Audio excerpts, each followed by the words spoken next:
আজকে আমরা এই ভিডিওতে এমন একটা সুপারফাস্ট ট্রেনের সম্বন্ধে আলোচনা করব যেটা ভারতের সবথেকে লম্বা দূরত্ব কভার করে থাকে। হ্যাঁ, 22503 বিবেক এক্সপ্রেসের কথাই বলছি। এই ভিডিওতে থাকবে এই ট্রেনের সম্পূর্ণ বিবরণ।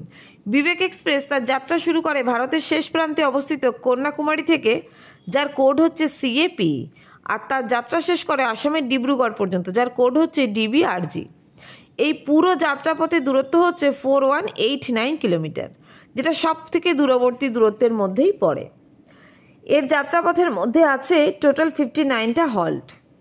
যাত্রাপথে এই ট্রেন 714টা ইন্টারমিডিয়েট স্টেশনও কভার করে থাকে। আর এই সম্পূর্ণ যাত্রাপথ অতিক্রম করতে সময় লাগে 75 আওয়ার্স 25 মিনিটস। এই ট্রেনের অ্যাভারেজ স্পিড হচ্ছে 55 কিলোমিটার পার আওয়ার এবং সর্বোচ্চ স্পিড হচ্ছে 130 কিলোমিটার পার আওয়ার। শ্রেণীকরণের দিক থেকে এই ট্রেনটিতে আছে 3টে জেনারেল বগি, যার ভাড়া হচ্ছে 730 টাকা, 11টি স্লিপার বগি, যার ভাড়া হচ্ছে 1185 টাকা, 4টে থার্ড এসি আছে, যার ভাড়া হচ্ছে 3015 টাকা, একটি সেকেন্ড এসি আছে, যার ভাড়া হচ্ছে 4450 টাকা।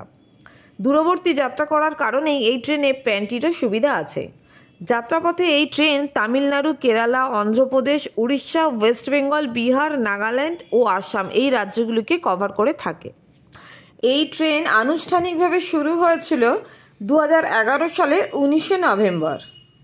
সবশেষে বলে রাখি, ভারতের দক্ষিণ প্রান্ত থেকে উত্তর পূর্ব পর্যন্ত লম্বা দূরত্ব যাওয়ার জন্য এটি এক এবং একমাত্র ট্রেন, যেটি কিনা 8 জুলাই 2024 থেকে রোজই চলা শুরু করে দিয়েছে।